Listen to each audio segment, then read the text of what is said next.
राष्ट्रवादी पक्षाचे हृदयाचे युवकांचे हृदयस्थान असलेले रोहित दादा यांच्या विरोधात ईडीने नोटीस काढलेला आहे आणि आज त्यांनी सुनावणीसाठी त्यांच्या ईडीच्या ऑफिसमध्ये बोलवलेलं आहे।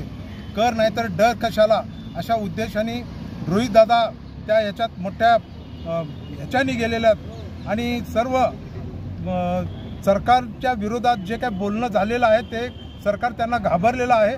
संपूर्ण महाराष्ट्र त्यांनी पिंजून काढलेला आहे। आता आपल्याला याच्यापासून धोका आहे, रोहित दादापासून धोका आहे असं सरकारला वाटत असल्यामुळे त्यांनी हा पाऊल उचललेला आहे। ईडीच्या बाबतीत बोलायचं झालं तर ते ईडी हे आपल्या भाजपचं एक घटकच असल्यासारखं आम्हाला वाटू लागलं, सर्व जनतेला वाटू लागले आहे आणि याच्यातून रोहित दादांना काहीच होणार नाही अशा विचारात रोहित दादा मोठ्या याच्याने त्या ईडीच्या ऑफिसला सामोरे गेलेले आहेत आणि ते नक्कीच बाहेर पडतील। जर त्यांना अटक केलं सूड भावनेने तर संपूर्ण महाराष्ट्रात राष्ट्रवादी पक्ष पवार साहेबांचा राष्ट्रवादी पक्ष